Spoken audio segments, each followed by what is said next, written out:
Bismillahirrahmanirrahim. Assalamualaikum warahmatullahi wabarakatuh. Alhamdulillah rabbil alamin wa bihi nasta'in wa ala umuri dunya wa din. Wassalatu wassalamu ala asrofil anbiya'i wal mursalin. Amma ba'du. Puji syukur marilah kita sanjungkan kepada Allah Subhanahu wa taala yang telah memberikan kita nikmat sehingga kita bisa berkumpul dalam acara visualisasi budaya positif Pandangan Sejawat SDN Karema 4. Yang terhormat Bapak Kepala Sekolah SDN Karema 4, yang terhormat Bapak Ibu Dewan Guru, serta yang terhormat Wali Murid SDN Karema 4 yang insya Allah dilindungi dan diberikan keberkahan oleh Allah Subhanahu wa taala.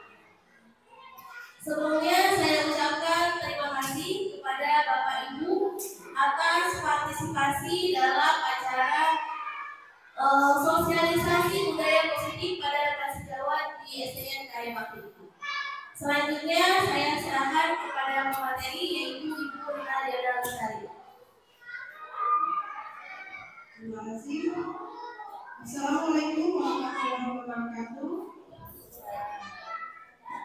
Sebelumnya saya ucapkan terima kasih atas waktunya dalam kegiatan hari ini, yaitu diseminasi budaya positif di lingkungan sekolah SDN Karema 4. Mohon izin untuk memulai pemaparan hari ini. Saya akan memaparkan tentang diseminasi budaya positif dalam rangka aksi nyata membangun budaya positif, penerapan budaya positif. Di dalam konsep budaya positif ada 7.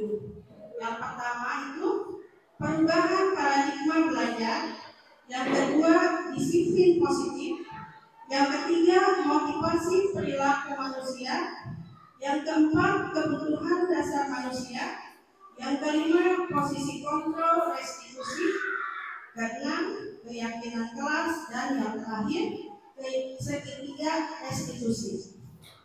Dari ke-7 konsep yang tadi itu saya akan menjabarkan satu persatu. Yang pertama, pembelajaran dengan paradigma baru. Apa itu pembelajaran paradigma baru? Pembelajaran yang berorientasi pada penguatan kompetensi dan pengembangan karakter yang sesuai dengan dimensi profil Pancasila, dan praktik pembelajaran yang dilakukan di sekolah benar-benar berpusat pada siswa atau student centered learning, yang mana setiap siswa dipastikan melakukan kegiatan belajar yang sesuai dengan kebutuhan, yaitu kodrat alam dan kodrat zaman dan tahap perkembangannya. Nah, di sini juga berdasarkan profil pelajar Pancasila ada beberapa profil pelajar Pancasila. Yang pertama, beriman bertakwa kepada Tuhan Yang Maha Esa, lalu mandiri, berpikir kritis, lalu bertanggung jawab, gotong royong, dan berkebinekaan global. Lalu yang kedua, dari konsep yang kedua, disiplin positif. Disiplin positif itu merupakan dalam budaya kita, makna kata disiplin dimaknai menjadi sesuatu yang dilakukan seseorang pada orang lain. Untuk mendapatkan kepatuhan, kita cenderung menghubungkan kata disiplin dengan ketidaknyamanan. Maksudnya ketidaknyamanan, disiplin ini semacam kayak aturan harus dilakukan. Lalu yang kedua, sebagai pendidik tujuan kita adalah menciptakan anak-anak yang memiliki disiplin ini sehingga mereka bisa berperilaku dengan mengacu pada nilai-nilai kebajikan universal dan memiliki motivasi intrinsik bukan ekstrinsik. Intrinsik ini dari dalam diri sendiri, ekstrinsik motivasi yang didukung dari lingkungan, bukan dari dalam diri sendiri. Lalu yang ketiga, disiplin positif merupakan salah satu cara penerapan disiplin yang bertujuan untuk menumbuhkan kesadaran serta memberdayakan anak untuk melakukan sesuatu tanpa sokongan, ancaman maupun hukuman. Jadi disiplin positif ini diharapkan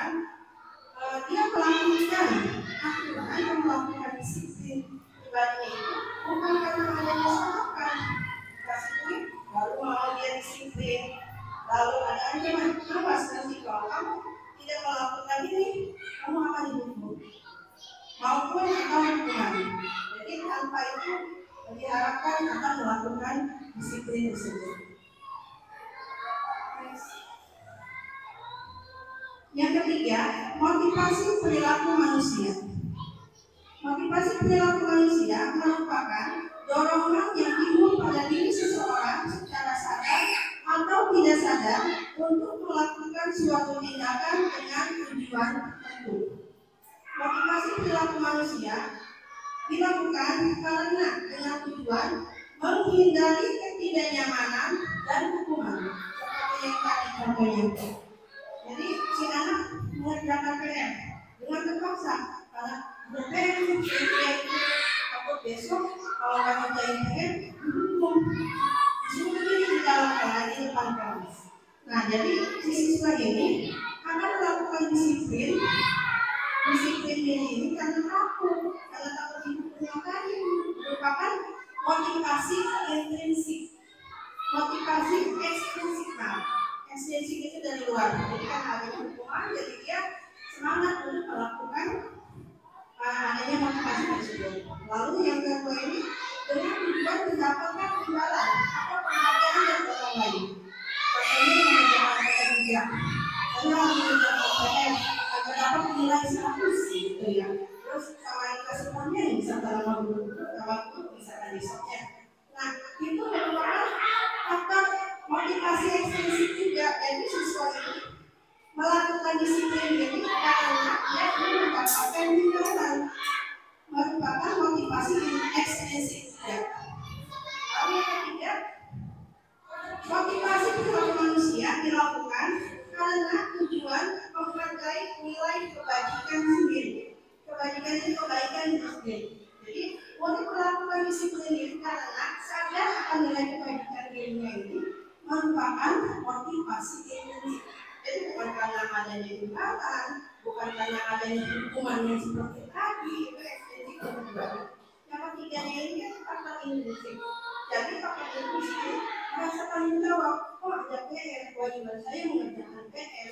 Jadi bukan mengerjakan PR karena adanya takut, rasa takut atau rasa takut. Itu faktor intrinsik. Untuk memunculkan motivasi di dalam diri seseorang, ada 5 kebutuhan dasar yang harus terpenuhi. Salah satunya, pertama, bertahan hidup. Bertahan hidup itu survival life, ya. Atau bertahan hidup seperti butuh makan, butuh minum, kebutuhan psikologi. Nah itu bertahan hidup. Misalkan dari bertahan hidup itu si anak datang ke sekolah, dia butuh sarapan. Dengan sarapan, kalau misalkan si anak tersebut tidak sarapan, perilakunya yang kita tahu seperti apa? Kalau anak belajar dengan perut kosong, tidak konsentrasi, kadang karena dia rasa lapar, dengan tidak konsentrasi, pengen buru-buru istirahat. Jadi si anak ini membuat kegaduhan atau mengganggu temannya, bisa seperti itu. Itu kebutuhan dari bertahan hidup. Karena dia pengen buru-buru jajan, pengen buru-buru makan untuk menghilangkan rasa lapar tersebut. Lalu yang kedua, kasih sayang dan rasa diterima. Karena dengan motivasi salah satunya ini kasih sayang dan rasa diterima ini, nanti dengan terpenuhinya ini, si siswa belajar pun akan merasa nyaman. Kayak misalkan tidak ada pembulian atau rasa diterima teman-teman, dia bisa dia nih teman saya, atau tidak memilah-milih teman. Lalu yang ketiga, penguasaan. Motivasi muncul karena kebutuhan dasar manusia. Itu salah satunya. Yang ketiga, penguasaan. Dari penguasaan, misalkan si murid menguasai suatu materi di dalam pembelajaran tersebut, si anak itu pasti akan lebih bersemangat dalam belajar. Misalkan motivasi intrinsiknya, si anak nih semangat dalam belajar membaca. Kebetulan saya di kelas 2. Nah, si anak belajar membaca ini belum menguasai belajar membaca. Itu belum ada motivasi dalam dirinya untuk lebih giat lagi belajar membaca.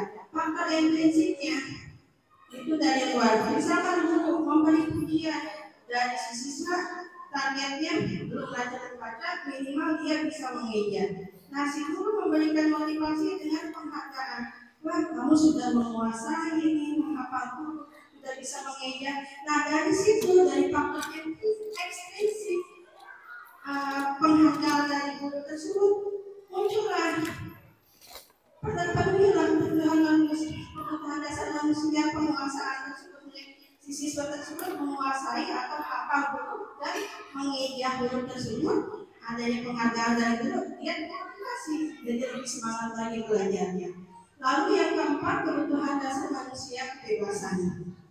Kayak semacam belajar di kelas. Si anak itu beda-beda cara belajarnya. Kadang pernah lihat ada yang belajar di meja, duduk di kursi, nulis di meja. Ada juga yang di lantai. Iya. Ada yang sambil berdiri. Nah, itu mereka nyamannya seperti itu. Mereka merasa bebas, jadi lebih bersemangat atau termotivasi untuk menulis dan melakukan kegiatan belajar. Kecuali apa? Beda halnya dengan ada yang duduk, ada yang sambil berdiri. Guru, kamu harus duduk. Kalau dia gak nyaman, karena tidak nyaman belajar, bagaimana? Tidak termotivasi untuk belajar. Gitu, tidak semangat lagi belajar. Lalu yang terakhir, kebutuhan dasar manusia, kesenangan. Dengan rasa senang, belajar pasti akan berkesan. Dengan dia merasa senang, belajar pun dia pasti akan bermakna. Yang kelima ini posisi kontrol restitusi. Posisi kontrol restitusi ini pelakunya atau pelaksananya ini kita sebagai guru. Kalau di sekolah bisa juga diterapkan di dalam rumah. Itu siapa yang menerapkannya? Orang tua. Di sekolah itu kan orang tua pengganti orang tua kandung, guru. Nah, di sekolah jadi guru. Posisi kontrol restitusi guru yang pertama, penghukum. Cirinya lihat kalau penghukum. Anak melakukan salah, kamu jangan begitu. Kamu salah. Kamu tidak mengerjakan PR. Cepat berdiri di depan kelas. Dengan kaki satu. Penghukum. Lalu yang kedua, kok kamu tidak mengerjakan PR? Jadi merasa si siswa yang tidak mengerjakan PR itu membuat dia merasa bersalah dengan kata-kata atau posisi kontrol guru sebagai pembuat rasa bersalah. Lalu posisi kontrol restitusi guru sebagai teman tidak mengerjakan PR. Ayolah, kamu lebih rajin lagi bikin PR-nya, beli ibu. Nah, lalu yang keempat, pemantau. Apa yang sudah kamu lakukan? Memantau. Jadi guru ini posisi kontrol restitusinya itu memantau siswa dalam mengerjakan PR sudah atau belumnya. Lalu sebagai manajer, ini yang lebih baik di antara keempat sebagai manajer. Jadi manajer ini si siswa si guru menerima atau manajer ini si guru membimbing siswa melakukan perubahan dari kesalahan atau penyelewengan siswa terhadap aturan atau dari keyakinan sekolah. Nah, contoh penerapan dari 5 posisi kontrol. Contohnya, siswa tidak memakai atribut lengkap saat upacara bendera. Sebagai penghukum, guru lihat nih siswa di upacara tidak pakai atribut lengkap, patuhi aturan sekolah, lalu berdiri di depan barisan. Itu sebagai penghukum. Lalu yang kedua, membuat rasa bersalah. Berapa kali guru harus memberitahu kamu? Guru kecewa sama kamu, gitu. Jadi si siswa dengan kontrol membuat rasa bersalah, si siswa merasa malu, rasa bersalah punya. Saya nggak pakai atribut lengkap, ya kan? Jadi siswa ini merasa bersalah. Lalu posisi kontrol yang ketiga sebagai teman. Biasanya kalimatnya seperti ini. Ayolah yang tertib, buat berubah dengan kali itu tidak apa-apa kamu salah. Itu sebagai teman. Yang keempat sebagai pemantau. Biasanya si guru ini memberikan kalimat seperti kamu sudah melanggar. Apa peraturan dan konsekuensinya? Biasanya gitu. Lalu yang kelima, biasanya kalimat dan penerapan posisi kontrol ini sebagai manajer ini. Apakah kamu tahu kesalahanmu? Semua pasti melakukan kesalahan. Kira-kira bagaimana kamu memperbaiki kesalahan ini? Maka kalimat penting ini dalam percakapan dengan siswa yang tidak lengkap menggunakan atribut. Apa kamu tahu kesalahanmu? Si siswa menjawab, tidak memakai atribut lengkap, Bu. Lalu guru bertanya lagi, pernah melakukan? Semua pasti pernah melakukan kesalahan. Lalu si guru berkata lagi, kira-kira bagaimana kamu memperbaiki kesalahan ini? Nah, si siswa berpikir, bagaimana nih caranya? Jadi adanya perubahan atau memperbaiki dari sebuah kesalahan. Nah, di sini ada contoh pernyataan kalimat. Jelas tidak Bapak Ibu Guru kan? Bacaannya jelas tidak? Contoh kalimat atau pernyataan nomor 1, tentukan ini merupakan atau siapa yang mengatakan. Tadi ada kalimat posisi kontrolnya sebagai apa tadi? Pendukung, pembuat rasa bersalah, teman, terus apa lagi?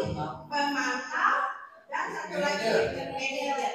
Nah, di ke-11 pernyataan ini, mari kita sama-sama lakukan. Ini termasuk siapa sih yang menyatakan pernyataan ini? 1, saya kecewa sekali dengan kamu. Tadi, saya kecewa sekali dengan kamu. Membuat merasa bersalah, ya. Tuh, lalu yang kedua, kamu tidak pernah benar melakukannya. Kamu tidak pernah benar melakukannya. Pemukul. Lalu 3, ayolah lakukan demi saya ya. Nah, 4, apakah kamu mau mendapatkan stiker bintang ini? Apa? Dari kelima, pemantau kita simpan dulu jawabannya ya. Nanti kita lihat di slide berikutnya. Ada yang pemantau, ada yang teman, ada yang apa lagi jawabannya? Nah, terus yang selanjutnya, yang kelima ya. Bagaimana kamu bisa menyelesaikan masalah ini? Apa? Manajer. Lalu yang ke-7, kamu tidak akan mendapatkan bintang bila kamu tidak menyelesaikan tugas ini. Apa ya? Yang ada? Oh, nomor 6. Kamu selalu yang paling terakhir. Apa ya? Menghubungkan, membuat rasa bersalah kan? Membuat rasa bersalah. Jadi lama istirahatnya. Terus yang ke-7 tadi, kamu tidak akan mendapatkan bintang bila kamu tidak menyelesaikan tugas ini. Betul. Lalu yang 8, berapa kali sih saya sudah mengatakan kepada kamu? Apa nih? Penghukum, membuat rasa bersalah, atau pemantau, atau manajer? Apa? Berapa kali sih saya sudah mengatakan kepada kamu? Ini membuat rasa bersalah. Lalu yang 9, ingat bukan apa yang telah saya lakukan untuk kamu? Ingat bukan apa yang telah saya lakukan untuk kamu? Nah, lalu yang 10, kamu tidak akan pernah berhasil dalam kehidupan ini. Kamu tidak akan pernah berhasil dalam membuat rasa bersalah. Lalu yang terakhir, apa caramu untuk menyelesaikan ini? Manajer. Ya, kita lihat jawabannya. Nah, ini. Ya. Yang betul semua? Nilai 100. Ya, lanjutnya. Nah, untuk selanjutnya kita masih tentang disiplin. Tadi kita sudah belajar, kita sudah memaparkan tentang motivasi dan disiplin. Disiplin ada dua macam. Ini dua macam ini konsep disiplinnya dengan identitas gagal. Kenapa disebut identitas gagal? Ini ada dua macam, hukuman dan penghargaan. Yang bagaimana sih disiplin dengan identitas gagal itu hukuman?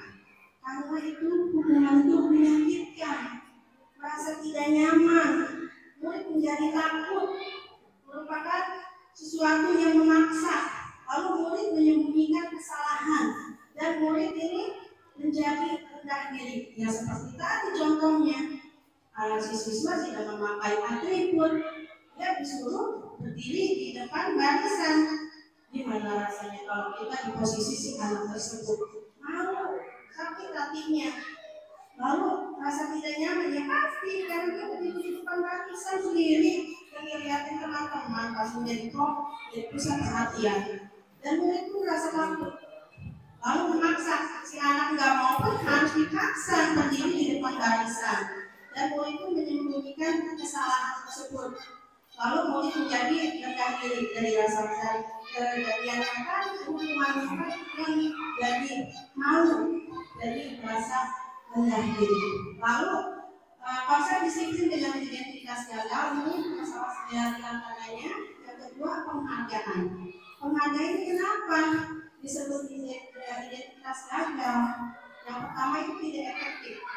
Jadi si siswa tidak efektif itu kenapa? Kalau tidak dikasih penghargaan, dia tidak termotivasi untuk melakukan disiplin tersebut. Kayak tadi nggak dikasih reward atau nggak dikasih hadiah, nggak menjadi enak, atau kayak tadi tidak mengerjakan, tidak menggunakan atribut upacara, tidak ada reward. Misalkan bagus, sudah lengkap atributnya gitu, jadi tidak efektif dari menggunakan penghargaan.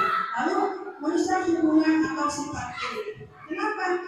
Dengan merusak hubungan atau sifat iri, dengan si siswa sering diberikan hadiah, siswa yang satunya lagi atau yang lainnya yang tidak mendapatkan penghargaan, dia merasa iri. Dia mah dikasih penghargaan dulu, dikasih ujian dulu sama guru gitu. Lalu yang ketiganya mematikan kreativitas. Biasanya juga dia yang nilai 100, biasanya juga dia yang suka dipuji sama guru. Jadi si anak yang tidak terbiasa dengan penghargaan, dia akan patah motivasinya. Jadi guru gak bakalan, saya mau udah biasa gak bakalan dipuji. Kalau dipuji mah pasti dia selalu lagi seperti itu. Nah, ini penghubung dengan sistem ranking. Dan yang tidak mendapatkan ranking seperti tadi yang saya jelaskan, pasti yang dikasih ujian itu guru kelas 1 yang ranking 1 begitu, jadi merasa ada rasa iri juga. Lalu berapa sikap menghargai dirinya? Ya tadi, siswa yang tidak mendapatkan penghargaan, jadi kurang menghargai dirinya, menerima motivasi ini tidak bisa seperti dia, tidak ada seperti itu. Jadi berapa sikap menghargai dirinya. Lalu yang tadi dengan identitas gagal, yang sekarang kebalikannya, kebalikan dari gagal yaitu sukses. Konsep disiplin dengan identitas sukses. Yang pertama ini konsekuensi. Konsekuensi ini apa? Penguatan. Terus perlu memonitoring berkelanjutan. Stimulus respon, murid menghormati peraturan. Lalu kehilangan waktu untuk merenungi kesalahan. Nah, penguatan jangka pendek. Apa ini? Kayak misalkan siswa lagi belajar, terus satu anak lagi konsentrasi menulis. Satu anak karena kebutuhan dasar manusianya yang nanti tidak terpenuhi, kan udah si anaknya lagi konsentrasi, coret-coret kalau bukunya. Ada pernah ya, kamu itu kasus seperti itu. Nah, jadi dari situ si siswa yang mencoret-coret harus diberi arahan, bertanggung jawab. Kamu sudah mencoret apa yang sudah kamu lakukan? Ditanya kenapa? Lalu apa yang kamu lakukan dengan itu? Harus dapat diminta untuk menghapus coretan yang tadi dia lakukan kepada buku temannya. Ataupun kalau misalkan sampai rusak, mengganti buku yang sudah dia rusak. Itu konsekuensi. Jadi aksen pasti menimbulkan rasa tanggung jawab si anak yang melakukan kesalahan tadi. Lalu yang kedua dari identitas sukses ini restitusi. Dari restitusi ini murid bertanggung jawab pada perilakunya, fokus pada pemecahan masalah jangka panjang, murid menghormati dirinya dengan orang lain dan orang lain, teori kontrol dirinya memegang kontrol, atau murid bersemangat memperbaiki kesalahan. Nah, yang ini restitusi hampir sama dengan konsekuensinya, tapi lebih ke arah perbaikan kalau restitusi. Si siswa sendiri yang mencari solusi bersama dengan memperbaiki dirinya sendiri. Kayak macam ini. Jadi murid bertanggung jawab pada perilakunya. Yang tadi di atas saya jelaskan, apa yang akan kamu lakukan untuk memperbaiki perilaku kamu. Jadi dia inisiatif sendiri. Saya hapus dulu. Dan apa yang nanti kamu akan lakukan, saya tidak akan mengulanginya lagi. Seperti itu restitusi. Jadi untuk fokus pada pemecahan masalah jangka panjang. Lalu selanjutnya, nah ini dari yang tadi hukuman dan konsekuensi. Ada dua jawaban, kita tentukan dari tindakan dulu. Kita tentukan ini merupakan hukuman atau konsekuensi. Pertama, catat 100 kali di dalam buku kalimat saya tidak akan terlambat lagi. Apakah hukuman ataukah konsekuensi?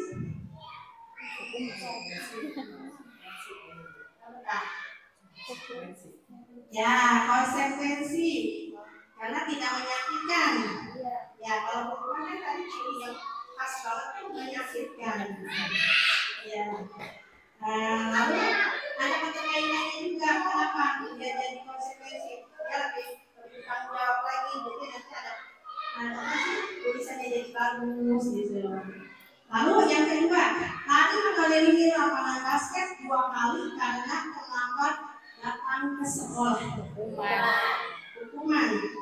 Kalau misalkan tadi mengelilingi, ini betul ya hukuman. Lalu mengelilingi lapangan basket 2 kali karena terlambat datang ke sekolah dalam pelajaran PJ Topak. Konsekuensi. Misalkan yang pertama ya pelajaran PJ Topak terlambat. Kan PJ Topak mah ngolah fisik ya. Itu ada kaitannya dengan materi. Bukan berarti itu selalu hukuman. Yang lain tapi dia ada kaitannya dengan pelajaran yang sedang dilakukan seperti itu. Lalu yang ketiga, membersihkan coretan yang dibuatnya di meja tulis. Membersihkan. Konsekuensi kah atau hukuman kah? Apa tuh? Konsekuensi kayak contoh tadi yang coret-coret buku. Ya, konsekuensi. Kamu yang melakukan coretan, tapi kamu juga yang harus membersihkan.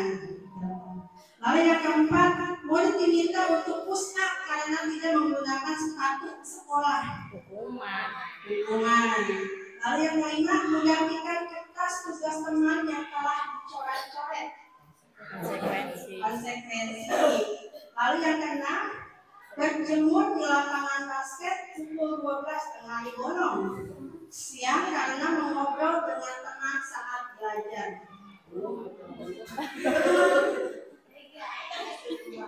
Hukuman. 7. Murid diminta bertelanjang kaki sepanjang hari karena tidak memakai sepatu warna hitam sesuai dengan peraturan sekolah. Nah, konsekuensi atau hukuman? Apa nih? Tidak, di sini tidak ada keterangan berkaitan dengan materi atau unit ya. Kira-kira apa? Hukuman. Lalu yang ke-8, berdiri di depan kelas sambil mengangkat satu kaki karena tidak menjawab pertanyaan. Karena tidak bisa menjawab pertanyaan. Hukuman. Nah, ini jawabannya. Ya. Betul semua ya? Ya.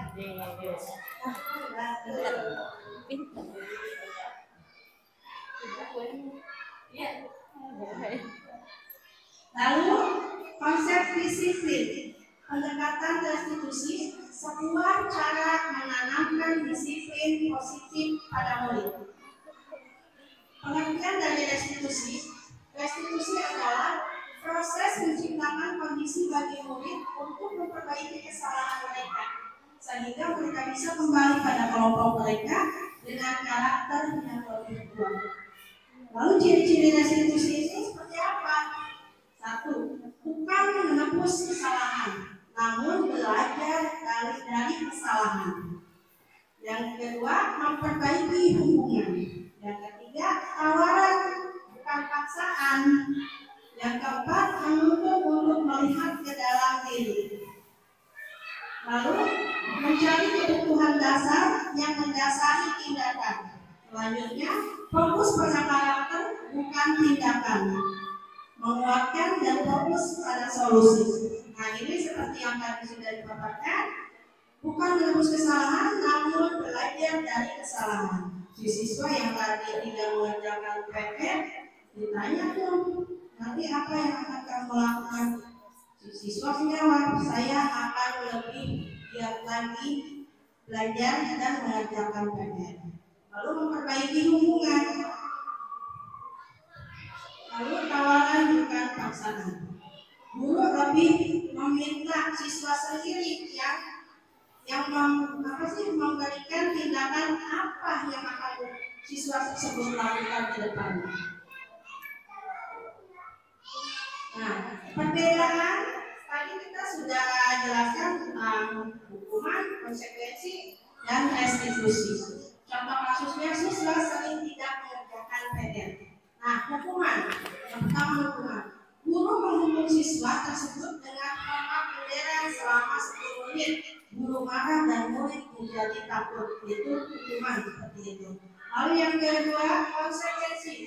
Guru memberikan konsekuensi untuk mengerjakan PR-nya saat istirahat atau dikerjakan sebanyak 3 kali lipat. Guru tegas dan siswa menghormati peraturan. Misalkan si siswa tidak mengerjakan PR, tidak mengumpulkan PR. Kalau hukuman ya disuruh hormat sepanjang waktu yang ditentukan. Konsekuensi ya, siswa tidak mengumpulkan PR atau tidak mengerjakan PR, guru meminta nanti jam istirahat kamu mengerjakan PR. Dan kemarin kamu tidak kerjakan. Jadi ada waktu untuk mengerjakan PR tersebut. Itu konsekuensi. Lalu yang ketiga, restitusi.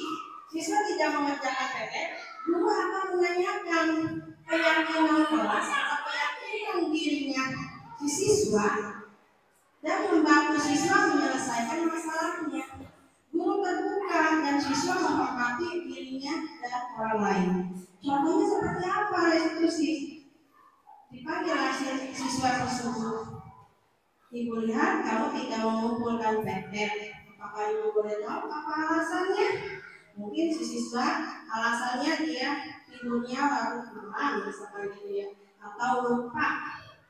Lalu ditanya lagi si siswa, jadi si guru ini terbuka menerima alasan si siswa ini tidak mengerjakan PR-nya apa. Lalu selanjutnya si guru menanyakan keyakinan, kira-kira keyakinan apa yang sudah dilanggar oleh kamu. Si siswa tersebut menjawab, tidak disiplin dalam belajar kan, atau tidak disiplin dalam memanfaatkan waktu kan, misalkan gitu. Lalu si guru bertanya, apa kedepannya yang akan kamu lakukan? Misalkan si siswa dia mencari apa nih solusinya supaya saya bisa mengukur. Saya akan mengerjakan PR setelah pulang sekolah, misalkan. Itu contohnya. Lalu apa nih keyakinan kelas? Mengapa keyakinan kelas? Kayak tadi tuh berbeda antara hukuman, konsekuensi, dan restitusi.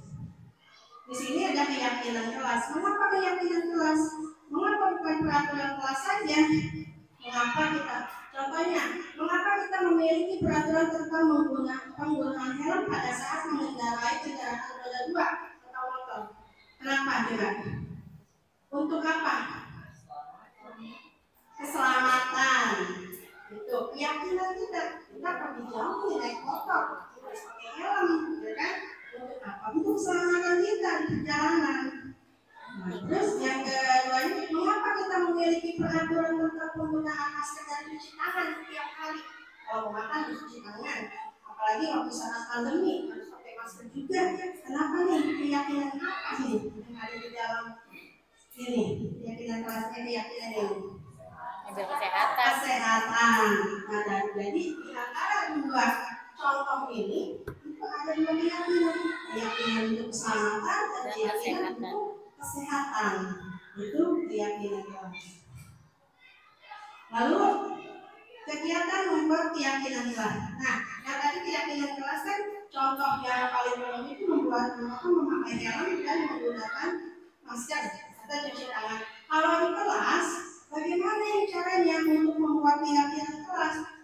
Tetap kita diskusi dengan warga kelas, guru dan siswa. Ayo sebutkan anak-anak peraturan di dalam kelas kita ini apa saja. Pasti si anak akan menjawab. Tidak boleh ngobrol Bu di dalam kelas, misalkan gitu. Tidak boleh bercanda Bu, tidak boleh berantem. Nah, kita diskusi tentang keyakinan kelas dari aturan-aturan yang tidak boleh dirubah menjadi kalimat positif. Tidak ada kata tidak boleh, tidak ada kata jangan membuang sampah. Jadi dihilangkan itu menjadi misalkan membuang sampah pada tempatnya. Lalu apa sih? Belajar yang tertib misalkan gitu itu menjadi kalimat positif. Lalu setelah itu merumuskan peraturan menjadi keyakinan kelas. Yang tadi misalkan tidak boleh bercanda, kan diubah menjadi tertib dalam belajar. Diubah belajar dengan tertib. Lalu setelah itu kita buat keyakinan kelas itu di dalam kelas atau membuat seperti poster. Setelah membuat poster di antara keyakinan yang tadi dibuat oleh siswa, ditempel di poster, kita buat apa sih keyakinan si anak tersebut? Apakah cap jempol, apakah tanda tangan, baru ditempel. Jadi si siswa ini merasa ini loh keyakinan yang sudah saya buat. Ini loh keyakinan yang sudah saya terapkan dan ini loh keyakinan di dalam kelas yang harus saya lakukan, saya terapkan setiap hari.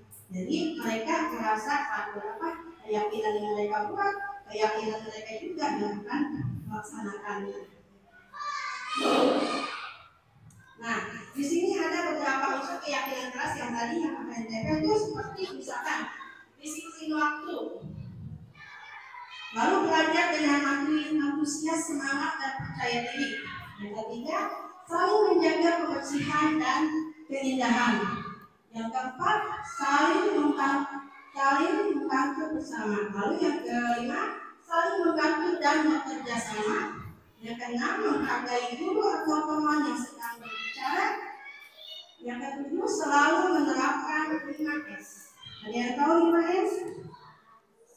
Senyum, salam, sapa, sopan, santun.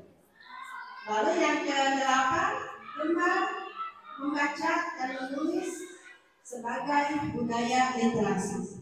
Kadang si anak kalau dikasih materi sedikit kebanyakan udah komplain gitu ya. Jadi mereka kalau dia sudah kuat pasti tidak akan banyak komplain. Nah, lalu bagaimana pembentukan keyakinan kelas seperti yang tadi? Ini pertama, lebih abstrak dan dari peraturan.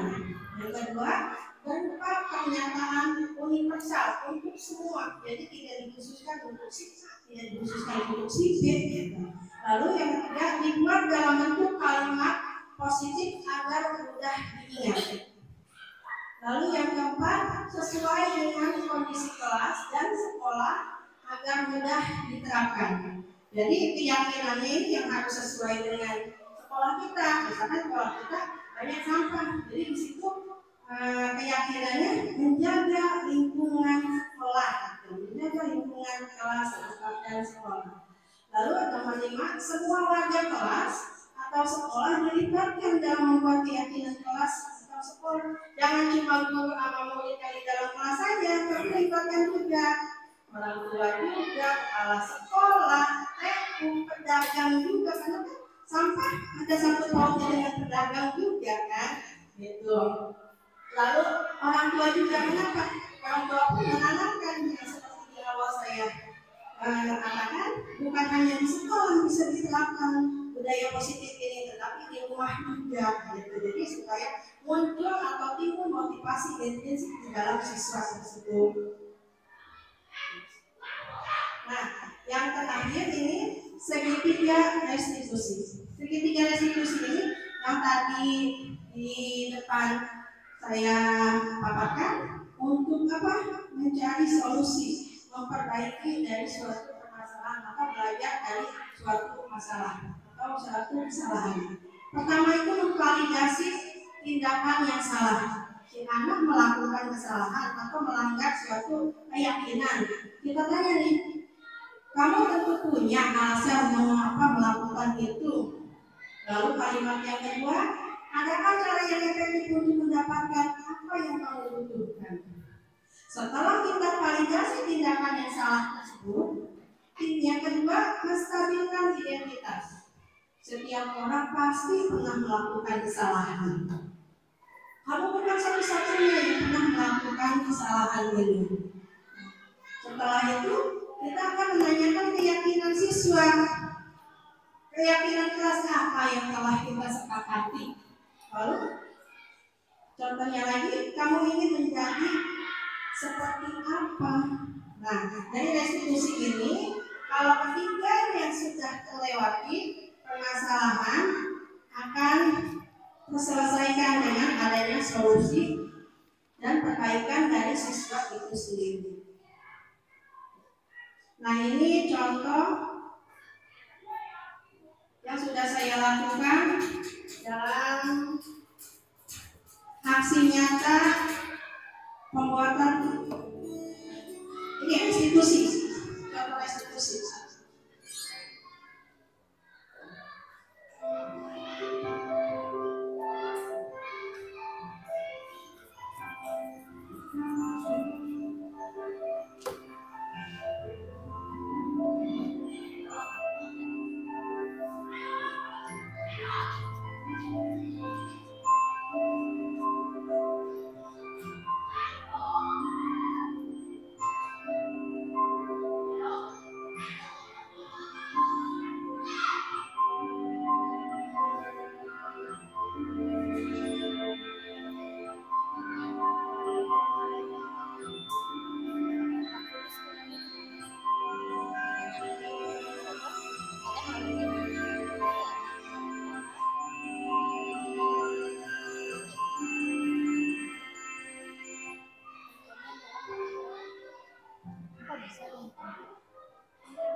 Ini kasus yang pertama.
satu-satu untuk menuliskan berbagai peraturan kelas di dalam whiteboard.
Siapa si Adi paling ya? Adi apa si Alif suaranya?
Membuat keyakinan kelas, membuat keyakinan di dalam kelas.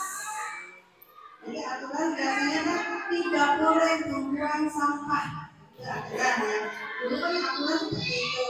Nah sekarang dia menjadi keyakinan kelas, kita baru menjadi kalimat positif, membuang sampah pada tempatnya.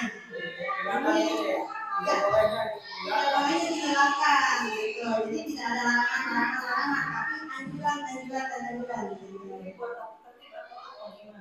Ya, kayak macam zaman dulu itu tata tertib sekolah. Lalu peraturan. Nah sekarang disebutnya keyakinan kelas, tapi berdasar lagi ke dalam diri siswa tersebut. Dulu kan aturan sudah ada ketika kelas kan gitu ya. Kalau sekarang kita diskusikan dulu dengan siswa. Dibuat dulu kalimat positif ya, seperti tadi. Setelah kalimat positif dibuat, tentukan keyakinan kelasnya apa saja nih, saling menghormati, menjaga kebersihan, ya kan menjaga kebersihan itu ya salah satunya ya piket, membawa sampah pada tempatnya, gitu. Terus saling menghormati itu apa salah satunya? Berarti tidak boleh bertengkar, tidak boleh mengejek teman. Kan tadi panjang tuh sekarang pada menjawabnya ya. Pernyataan dari aturan tuh kita kasih lagi menjadi keyakinan agar komitmen siswa. Nah setelah itu kita buat poster dari unsur-unsur keyakinan itu kita buat masukkan ke dalam poster. Setelah itu kita sebelum ditempel ke dinding mereka diminta cap jari kalau saya itu stempel jempol. Iya.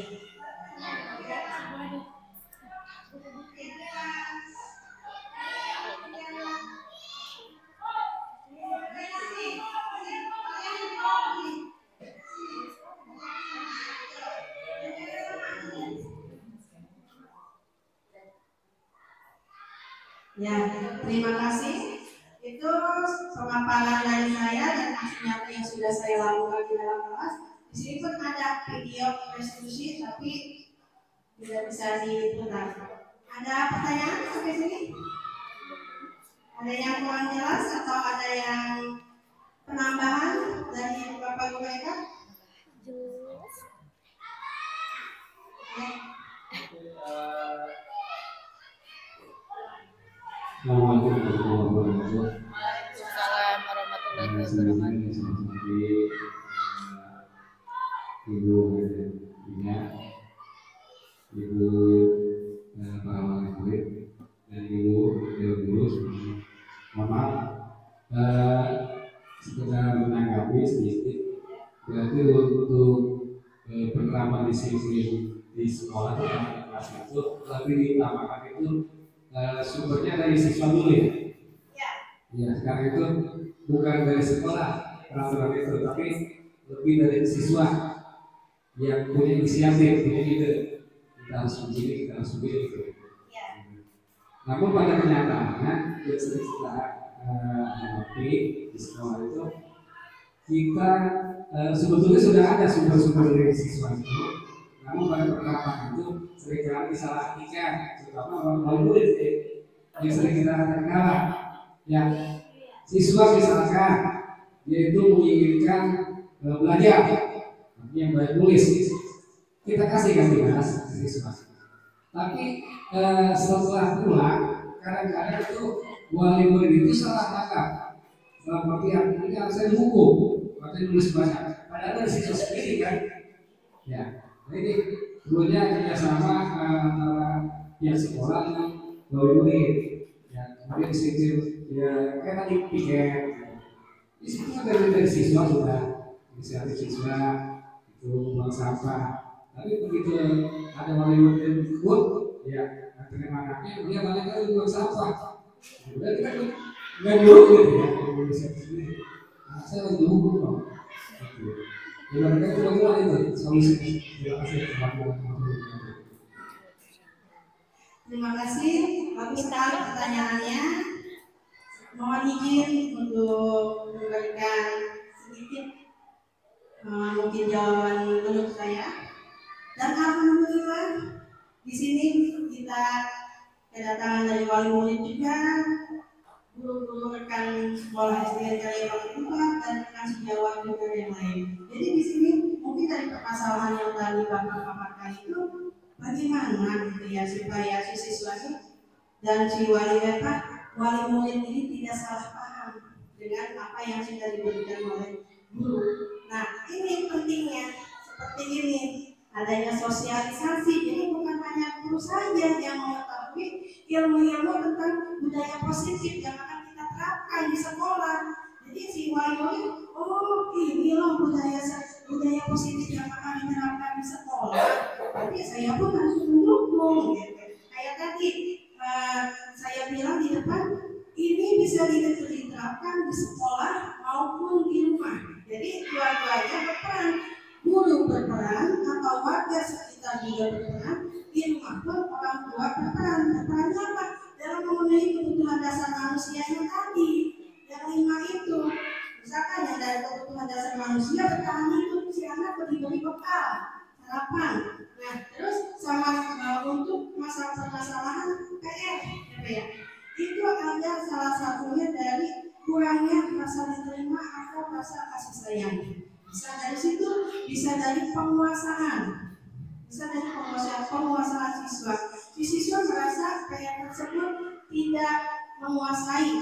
Jadi dia tidak bilang ke orang tuanya, atau orang tua salah paham karena tidak adanya sosialisasi yang seperti ini kita.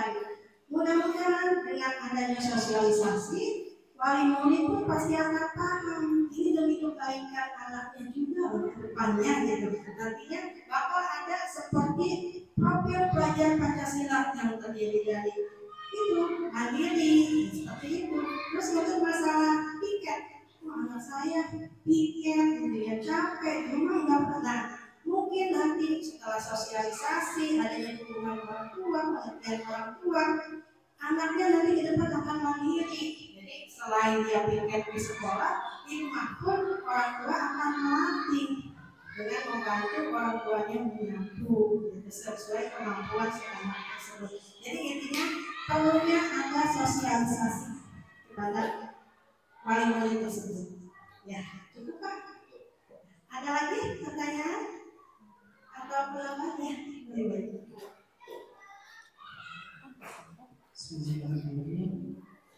Ini guru kalau siswa memiliki prestasi menjadi senior, kita guru harusnya memiliki ujian penguatan agar mereka termotivasi sebenarnya. Sekarang kan tidak boleh gitu, yang hari itu katanya tidak boleh menguji, nanti ada teman yang merasa seperti ini, itu gimana?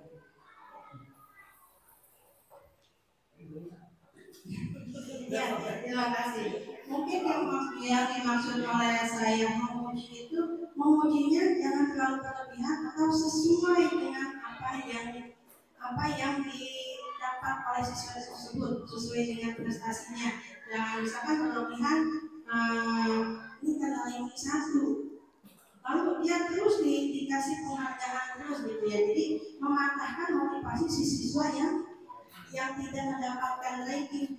Karena kan sekarang kurikulum merdeka di awal itu tidak ada yang keterangan untuk ranking.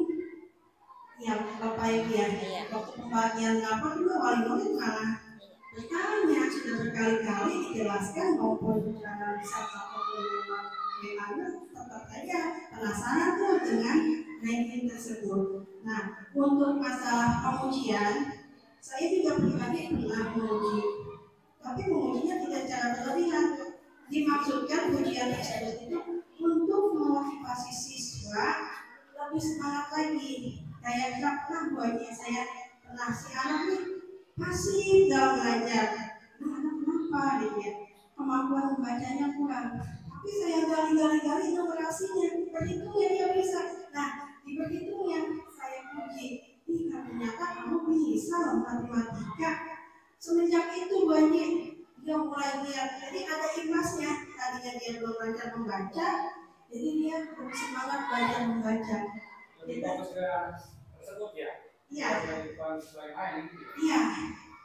Jadi jangan terlalu memuji yang berlebihan kan. Si anak itu telah diagung-agungkan, terlalu dipuji. Jadi si anak yang tadinya udah dia merasa tadi akhirnya dari maka semangatnya kan pasti dia kok yang ini dapat pujian, pasti dia kok yang dapat juara, seperti itu. Setiap anak yang misalkan ada perubahan yang tadinya nulisnya kurang rapi, ketika rapi dia pasti itu sekarang sebenarnya lagi ya, gitu kan? Iya, nggak hanya ke satu anak gitu. Iya. Boleh kan begitu? Iya, boleh.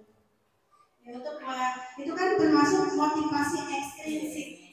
Ya, yang akan menimbulkan motivasi intrinsik. Iya. Nah, tidak ini lagi ada tambahan. Ya, itu Bu, saya mau nanya ya. Kalau misalkan itu kan keyakinan kelas ya. Kalau sama kesepakatan kelas, keyakinan dan kesepakatan kelas itu apakah sama atau berbeda ya? Soalnya pengalaman ya baru kemarin buat kesepakatan kelas kan katanya jangan ada kata jangan bertengkar, jangan apa sih mengejek orang tua biasanya juga anak-anak. Nah itu yang mau saya tanyakan, apakah sama keyakinan kelas dan kesepakatan kelas? Terus kalau misalkan kesepakatan kelas itu, apakah isi anjuran juga kata-katanya harus pakai, jangan pakai kan jangan gitu ya? Ya, terima kasih. Terima kasih pertanyaannya. Kesepakatan dengan keyakinan. Yang dimaksud dengan kesepakatan itu kita menyepakati. Nah, tadi itu ada 5 tahap itu kan ya. Yang pertama kan menyepakati apa nih aturan-aturan. Mereka sendiri kan berarti yang menyebutkan. Nah dari kesepakatan tersebut, gitu ya, aturan yang mereka sepakati ini itu diubah menjadi kalimat positif, menghilangkan kata negatifnya menjadi kalimat positif. Misalkan tidak boleh membuang sampah, diubah menjadi membuang sampah pada tempatnya. Nah, gitu. Nah kita ubah lagi itu menjadi keyakinan keras. Dan keyakinan keras ini apa? Kan banyak nih, tidak boleh bertengkar, tidak boleh apalagi mengejek. Itu maksudnya apa? Saling menghormati, lebih simpel kalimatnya, lebih simpel dan lebih gampang paham, gampang diingat sama siswa. Nah itu keyakinan dan kesepakatan kita sepakati. Siswa setuju, guru setuju, warga sekitar setuju, sepakat kan? Dirubah jadi keyakinan kelas karena mereka sendiri yang buat, yakin dengan diri, dengan aturan dengan kata-kata itu, kalimat ini mereka buat sendiri. Apa sih muncul dari diri sendiri untuk melakukan atau melaksanakan, menerapkan aktivitas yang mereka sepakati. Bahasanya aja dirubah dan lebih dalam lagi, intinya dalam diri anak sendiri. Beda halnya dengan peraturan kelas atau kesepakatan kelas yang boleh beli online. Tapi siswa cuma melihat doang, baca doang, nggak ingat. Beda halnya walaupun mereka tidak ingat semuanya kesepakatan kelas atau keyakinan kelas yang mereka buat, tapi mereka hanya nyangkut-nyangkutnya. Oh iya, yang mereka sebutkan kayak tadi tidak boleh membuang sampah sembarangan. Oh iya, harus mereka membuang sampah pada tempatnya. Tuh misalkan, itu. Dan ini juga ada lagi? Ada ya?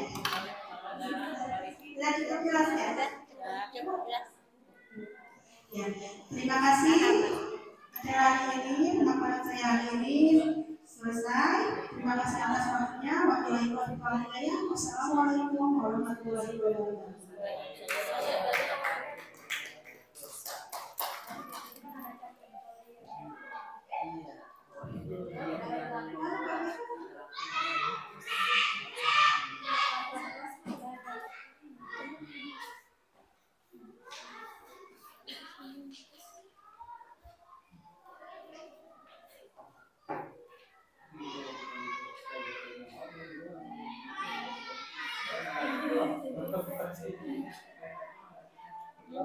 Thank you.